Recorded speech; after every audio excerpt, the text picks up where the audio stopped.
Assalamualaikum warahmatullahi wabarakatuh. Kembali lagi dengan saya Eko Nugroho dengan nomor induk mahasiswa 1905 104141 Fakultas Hukum Universitas Maliku Saleh.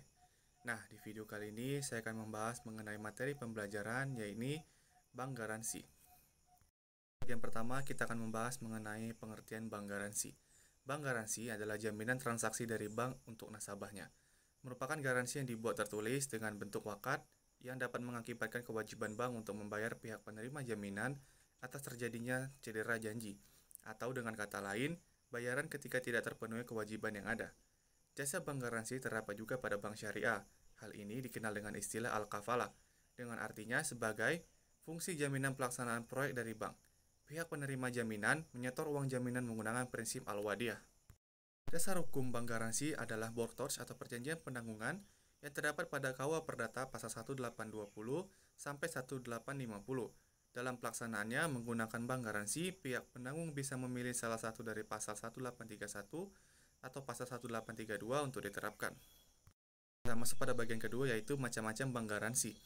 Bank garansi memiliki beragam jenis sesuai dengan keperluan penggunaan jaminan atau transaksi yang dilakukan oleh nasabah. Pada intinya, jenis bank garansi adalah bentuk jaminan yang menjamin tidak ada cedera janji oleh pihak berkewajiban. Berikut berbagai jenis bank garansi adalah yang pertama, jaminan penawaran atau bid guarantee. Jaminan penawaran adalah bentuk jaminan yang menjamin bahwa penawar atau bidder tidak akan menarik penawarannya dalam jangka waktu yang ditentukan untuk penerimaan, serta akan melaksanakan kontrak tertulis dan memberikan syarat-syarat yang telah ditentukan. Jaminan penawaran menjadi salah satu contoh bank garansi yang dipakai dalam skema bidding.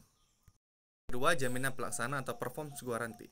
Jaminan pelaksana adalah jaminan yang diminta oleh suatu perusahaan untuk menyuplai sumber daya yang diperlukan kepada calon kontraktor, serta untuk menanggung semua kewajiban berkontrak dari calon kontraktor tersebut. Ketiga, jaminan uang muka atau advance payment guarantee. Jaminan uang muka merupakan garansi yang biasanya digunakan untuk mendukung atau menjamin pelaksanaan suatu kontrak, seperti kontrak untuk penjualan barang atau kontrak konstruksi. Yang keempat, jaminan pembayaran atau payment guarantee. Jaminan pembayaran merupakan jaminan keuangan yang mengharuskan debitur untuk melakukan pembayaran kembali berdasarkan persyaratan yang digariskan dalam perjanjian utang asli. Jaminan pembayaran seringkali juga didukung dengan jaminan lain seperti properti. Jaminan ini menjadi contoh bank garansi dalam fungsinya yaitu sebagai penjamin transaksi. Yang kelima, jaminan pemeliharaan atau retention guarantee. Jaminan pemeliharaan adalah garansi yang diterbitkan kepada pemilik atau pembeli dari bank untuk menjamin bahwa pihak pemohon akan terus memenuhi kewajiban kontrak setelah menarik pembayaran akhir dari harga kontrak di muka, sesuai permintaan dari kontraktor atau pemasok konstruksi. Jaminan kepabeanan atau custom guarantee. Jaminan kepabeanan merupakan garansi pembayaran pungutan negara dalam kegiatan kepabeanan. Diberikan kepada pihak penerima jaminan untuk menyelesaikan kewajiban bank atau pihak terjamin dalam mengelola barang terkait. Jaminan ini adalah contoh bank garansi yang digunakan dalam ranah bea cukai. Pada bagian selanjutnya yaitu para pihak dalam perjanjian bank garansi. Dalam penerbitan suatu bank garansi tidak terlepas dari tiga pihak yang terkait dengan bank garansi yaitu pertama, pihak penjamin.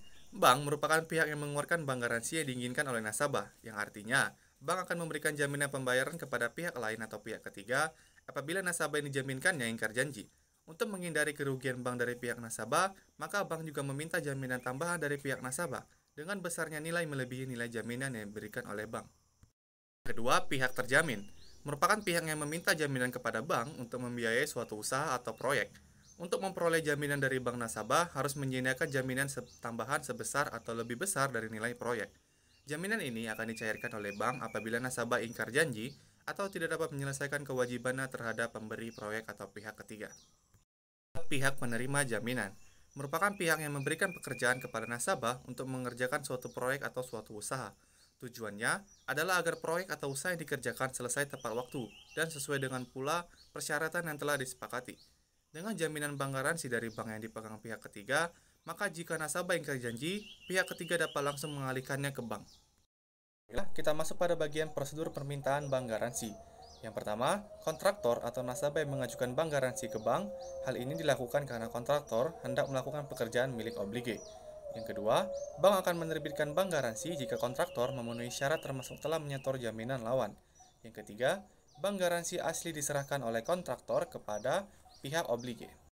4. Jika telah terjadi sesuatu yang tidak diinginkan atau yang dapat merugikan pihak oblige, Misalnya, kontraktor ingkar janji uang prestasi, maka pihak oblige dapat langsung membawa garansi asli yang dipegangnya ke pihak bank untuk dicairkan. Yang kelima, pihak bank akan memberi ganti rugi dengan cara mencairkan jaminan lawan yang diserahkannya oleh kontraktor sebelumnya. Jika tidak terjadi masalah dalam pekerjaannya, maka pihak oblige akan mengembalikan garansi asli ke kontraktor, sehingga kontraktor dapat mengembalikannya ke bank. Bank dalam hal ini bertindak sebagai penjamin yang akan membayar sejumlah uang kepada pihak oblige apabila si kontraktor ingkar janji atau tidak dapat memenuhi kewajibannya atau cedera janji. Pada bagian selanjutnya yaitu jaminan lawan dan biaya pada bank garansi. Setiap garansi yang berkaitan dengan bank garansi akan dikenakan biaya. Biaya-biaya yang dikenakan kepada nasabah yang mengajukan permohonan bank garansi merupakan balas jasa atau pendapatan bagi bank. Biaya-biaya ini merupakan kompensasi dari risiko yang akan dihadapi bank yang mungkin akan terjadi di kemudian hari. Biaya-biaya yang dimaksud adalah: pertama, biaya provisi, merupakan sejumlah uang yang dibayar oleh terjamin kepada bank sebagai balas jasa untuk pemberian bank garansi. Biaya provisi biasanya dihitung atas dasar persentase tertentu dalam jumlah nominal bank garansi dan untuk jangka waktu tertentu. Bisa triwulan, semester, atau 1 tahun, dan sebagainya. Biaya administrasi. Biaya ini merupakan biaya yang lazim dipungut berhubungan untuk pelaksanaan administrasi. Jumlah yang dikenakan terhadap terjamin tergantung pada bank masing-masing. Biaya materai. Biaya materai merupakan biaya materai yang dilekatkan pada surat perjanjian bank garansi yang ditandatangani oleh pihak dan pihak terjamin. Di samping biaya yang dikenakan terhadap nasabahnya, permohonan bank garansi juga harus disertai jaminan lawan yang sepadan. Jaminan lawan yang akan diberikan oleh nasabah kepada bank sebagai jaminan terhadap risiko yang mungkin timbul di kemudian hari. Dalam menentukan besaran jaminan, pihak bank selalu berpedoman pada ketentuan bank sentral dan kelaziman yang berlaku di dunia perbankan. Biasanya setara dengan nilai jumlah jaminan yang tercantum oleh garansi bank. Oleh karena bank garansi mengandung suatu risiko, maka pertimbangan tentang risiko ini perlu diperhatikan dan pihak terjamin dituntut untuk menyediakan jaminan lawan atau disebut dengan counter guarantee. Adapun bentuk jaminan lawan yang diberikan antara lain dapat berupa uang tunai, giro yang dibekukan, sertifikat deposito, surat-surat berharga seperti saham dan obligasi, sertifikat tanah, dan jaminan lawan lainnya yang dianggap aman oleh bank. Baiklah, kita masuk pada pembahasan berikutnya mengenai surety bond. Surety bond adalah bentuk perjanjian yang memberikan jaminan perlindungan terhadap keberlangsungan sebuah proyek. Pemberian jaminan ini terjadi atas kesepakatan tiga pihak, yaitu pihak oblige atau pemilik proyek, pihak prinsipal atau pemborong atau kontraktor, dan surety atau penjamin. Kita akan membahas mengenai sejarah perkembangan surety bond. Di Indonesia, sebelum tahun 1978, lembaga jaminan yang mirip surety bond selama ini adalah bank garansi. Barulah pada tanggal 6 Desember 1978, pemerintah memberi peluang melalui Peraturan Pemerintah Republik Indonesia Nomor 34 Tahun 1978 untuk asuransi kerugian jasa raharja melakukan perluasan usahanya dari asuransi wajibnya di bidang pertanggungan wajib kecelakaan penumpang umum dan kecelakaan lalu lintas jalan. Adapun perluasan usaha yang dimaksud adalah pemberian jaminan dalam bentuk surety bond. Ketentuan di atas kini tidak berlaku setelah dikeluarkannya Kepres Nomor 18 Tahun 2000 yang mengatur tentang pedoman pelaksanaan pengadaan barang dan jasa instansi pemerintah. Ketentuan Presiden ini kemudian dilengkapi dengan keputusan bersama Menteri Keuangan Republik Indonesia dan Kepala Bappenas nomor S42A 2000 dan nomor S22 D205 2000 tertanggal 3 Mei 2000. Di mana isi keputusan bersama Menteri tersebut menegaskan bahwa perusahaan asuransi harus dari perusahaan asuransi yang mempunyai program asuransi kerugian atau surety bonds, dan harus diasuransikan atau direasuransikan kepada pihak asuransi atau reasuransi yang bonafide. Walaupun langkah untuk memperkenalkan dan mendukung penggunaan produk surety bond tersebut telah dilakukan oleh pemerintah antara lain melalui Undang-Undang Nomor 18 Tahun 2000. Tentu saja, kesuksesan perusahaan asuransi dalam melaksanakan atau memasarkan produk penjaminan atau penanggungan tersebut akan sangat ditentukan oleh kepastian pembayaran oleh pihak asuransi itu sendiri sebagai penjamin yang lebih dikenal dengan surety.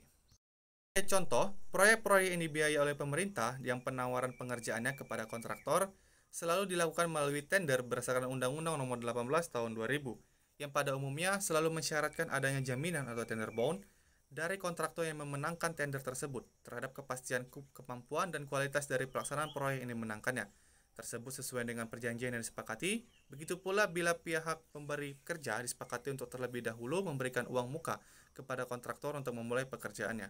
Umumnya, pemberi kerja akan berupaya semaksimal mungkin untuk memproteksi dirinya dengan meminta jaminan atau advance bond terhadap resiko kerugian bila kontraktor telah menerima uang muka, maka ternyata tidak melaksanakan pengerjaan proyek tersebut seperti yang disepakati. Menteri Keuangan sebagai pengawas dan pembina usaha perasuransian di Indonesia dari awalnya sebenarnya telah menyadari bahwa konsekuensi hukum dari penerbitan surety bond tersebut tidaklah mudah. Oleh karena itu, izin untuk menerbitkan surety bond dibatasi secara ketat dan malah pada awalnya, Ketentuan Presiden nomor 14A tahun 1980 hanya diberikan kepada PT Persero Asuransi Jasa Raharja. Perkembangannya kemudian izin penerbitan tersebut melalui Keputusan Menteri Keuangan RI Republik Indonesia nomor 761 KMK 013 1992 diperluas kepada 20 perusahaan asuransi yang kemudian berdasarkan surat Direktur Asuransi nomor S2272 DK tahun 2001 tanggal 16 Mei tahun 2001 yang ditujukan kepada Pertamina menyatakan adanya 22 perusahaan asuransi yang berhak untuk menerbitkan surety bond. Pada pembahasan selanjutnya yaitu dasar hukum surety bond. Berlakunya surety bond di Indonesia diperkenalkan sejak tahun 1980 dengan keluarnya Ketentuan Presiden nomor 14A 80 tahun 1980 tentang pelaksanaan APBN atau APBD dan bantuan luar negeri. Berdasarkan ketentuan Presiden tersebut, dikeluarkan Surat Keputusan Menteri Keuangan nomor 271 KMK 011 1980 tentang pemberian izin bagi bank-bank dan lembaga keuangan non-bank untuk dapat menerbitkan jaminan dalam pelaksanaannya. Pemerintah menerbitkan atau menetapkan pemberian izin kepada perusahaan asuransi kerugian untuk menerbitkan jaminan dalam bentuk surety bond. Diketahui, surety bond adalah bagian dari produk asuransi kerugian, di mana asuransi merupakan suatu perjanjian yang secara otomatis pelaksanaan surety bond tunduk pada hukum perjanjian buku ketiga KUA Perdata. Hukum perjanjian surety bond tunduk pada perjanjian indemnity sehingga perikatan surety bond bersifat tanggung renteng, seperti yang berlaku dalam asuransi umum. Ini tercermin dalam polis jaminan asuransi atau surety bond. Perjanjian indemnity sendiri diatur dalam KUA Perdata pada pasal 1316 ketentuan tentang tanggung jawab renteng atau indemnity. Dengan demikian, pihak surety akan segera membayar kerugian dengan tunai apabila telah jelas adanya kerugian dan untuk itu telah ada klaimnya. Karena posisi surety adalah sama atau menggantikan kedudukan prinsipal atau tanggung renteng dalam tanggung jawab terhadap oblige. Bagian para pihak dalam perjanjian surety bond. Surety bond perjanjian tiga pihak antara surety, asuransi, dan prinsipal kontraktor untuk menjamin kepentingan oblige atau pemilik proyek, di mana pihak oblige meminta surat jaminan dari prinsipal dengan maksud untuk menyatakan kesungguhan prinsipal dalam melaksanakan pekerjaannya sesuai dengan kontrak atau perjanjian yang telah disepakati. Jaminan itu diberikan oleh penjamin surety yang diterbitkan oleh lembaga keuangan non-bank, yaitu perusahaan asuransi yang memiliki program surety bond. Apabila prinsipal gagal melaksanakan kewajibannya sesuai dengan yang diperjanjikan dengan oblige, maka surety akan bertanggung jawab terhadap oblige untuk menyelesaikan kewajiban prinsipal. Selanjutnya mengenai jenis-jenis surety bond. Jenis jaminan yang digolongkan dalam surety bond adalah sebagai berikut. Pertama, jaminan penawaran atau bid bond. Jaminan yang diterbitkan oleh perusahaan surety untuk menjamin oblige bahwa prinsipal pemegang bid bond telah memenuhi persyaratan yang telah ditentukan oleh oblige untuk mengikuti pelelangan tender tersebut, dan apabila prinsipal memenangkan pelelangan tender, maka akan sanggup untuk menutup kontrak pelaksanaan pekerjaan dengan oblige. Jaminan penawaran hanya berlaku pada saat pelelangan atau tender. Kedua, jaminan pelaksanaan atau performance bond. Jaminan yang diterbitkan oleh perusahaan surety untuk menjamin oblige bahwa prinsipal akan dapat menyelesaikan pekerjaan yang diberikan oleh oblige sesuai dengan ketentuan-ketentuan yang diperjanjikan dalam kontrak pekerjaan dan juga sebagai syarat dalam pendandatanganan kontrak kerja bagi pemenang atau lelang tender. Jaminan pembayaran uang muka atau advance payment bond. Jaminan uang muka yang diterbitkan oleh surety company bertujuan untuk menjamin oblige bahwa prinsipal akan sanggup mengembalikan uang muka yang telah diterimanya dari oblige sesuai dengan ketentuan yang diperjanjikan dalam kontrak. Apabila tidak, maka surety akan membayar kembali kewajiban prinsipal kepada oblige sesuai dengan ketentuan yang diperjanjikan. Jaminan uang muka diberikan apabila dalam kontrak kerja ada pengaturan tentang pemberian uang muka dari oblige kepada prinsipal. 4. Jaminan pemeliharaan atau maintenance bond. Jaminan diterbitkan oleh perusahaan surety untuk menjamin oblige bahwa prinsipal akan sanggup untuk memperbaiki kekurangan atau kerusakan yang mungkin timbul selama masa pemeliharaan setelah pelaksanaan pekerjaan selesai sesuai dengan yang diperjanjikan dalam kontrak. Selanjutnya, kita akan bahas mengenai perbedaan antara surety bond, bank garansi, dan perjanjian asuransi. Pada surety bond, sebagai salah satu jenis asuransi, surety bond dirancang untuk melindungi salah satu pihak dari risiko wan prestasi. Contohnya, jika sebuah yayasan mengontrak perusahaan kontraktor untuk merenovasi sekolah, untuk memastikan perusahaan kontraktor itu melaksanakan tugasnya sesuai dengan kontrak, maka yayasan dapat memintanya untuk membelikan surety bond. Seandainya kontraktor menang atau gagal memenuhi kontrak, maka yayasan dapat meminta kompensasi kepada lembaga penjaminan. Sebaliknya, kontraktor juga bisa meminta surety bond untuk mencegah kemungkinan pihak yayasan mangkir bayar setelah kontrak terpenuhi. Kedua, bank garansi. Bank garansi menjamin realisasi transfer uang sesuai perjanjian dari pembeli kepada penjual. Daripada mengirim pembayaran langsung kepada penjual, pembeli akan membuat bank garansi dan mengirimkannya kepada penjual. Setelah kontrak selesai dan barang dikirimkan, penjual akan memberikan bank garansi kepada bank untuk menerima pembayarannya. Perjanjian asuransi. Perjanjian asuransi adalah perjanjian yang bersyarat. Kewajiban mengganti kerugian dari penanggung hanya dilaksanakan kalau peristiwa yang tidak tertentu atas mana diadakan pertanggungan itu terjadi. Mengenai tata cara penerbitan surety bond. Yang pertama, surat permohonan penerbitan surety bond dari prinsipal atau perusahaan. Yang kedua, melampirkan dokumen sesuai dengan jenis jaminan yang diperlukan, yakni jaminan penawaran atau bid bond. Yang pertama, dokumen pengadaan atau lelang atau rencana kerja syarat-syarat RKS, undangan lelang, pengumuman lelang atau berita acara penjelasan pekerjaan atau N1G Swing. Yang kedua, surat dukungan supplier, yaitu khusus untuk tender pekerjaan pengadaan barang atau non-konstruksi. Jaminan pelaksanaan atau performance bonds. Yang pertama, surat pertunjukan penyedia barang atau jasa atau SPBBJ, surat perintah kerja SPK, surat perintah melalui kerja SPMK, surat perjanjian kontrak atau purchase order atau PO, letter of intent LOI, dan work order atau WO. Surat dukungan supplier, khusus untuk tender pekerjaan pengadaan barang non-konstruksi. Yang ketiga, progres pekerjaan yang telah ditandatangani pihak obliga jika pekerjaan sudah berjalan. Jaminan uang muka atau advance payment bond, yakni surat perintah kerja SPK, surat perintah melalui kerja atau mulai kerja SPMK, surat perjanjian kontrak, purchase order PO, letter of intent, dan work order. D. Jaminan pemeliharaan atau maintenance bond. Yang pertama, surat perjanjian kontrak dan berita acara serah terima BAST pertama. Yang kedua, progres pekerjaan 100% yang telah ditandatangani oleh pihak obliga jika berita acara serah terima pekerjaan BAST pertama belum ditandatangani. Ketiga, melampirkan dokumen perusahaan untuk nasabah baru. Yang pertama, company profil lengkap dengan legalitas perusahaan, antara lain akta pendirian perusahaan beserta perubahannya, serta pengesahan surat pengesahan dari Kementerian Hukum dan HAM, SUP, TDP, NPWP, SKDP, fotokopi KTP pengurus direksi. Yang kedua, laporan keuangan atau neraca rugi laba jika diminta. Yang ketiga, pengalaman kerja perusahaan. Poin keempat, menandatangani surat perjanjian ganti rugi kepada surety atau SPKMKR Indemnity Agreement. Yang kelima, menandatangani surat pernyataan yang dianggap pada tergantung jenis jaminan dan besaran nilai jaminan. Keenam, survei lokasi kantor prinsipal dan lokasi pekerjaan jika diperlukan. Ketujuh, agunan atau kolateral disesuaikan dengan jenis jaminan yang diminta jika diperlukan. Kemudian yang kedelapan, membayar biaya-biaya dalam imbal jasa penjaminan. Pada bagian terakhir, mengenai tata cara penuntutan surety bond.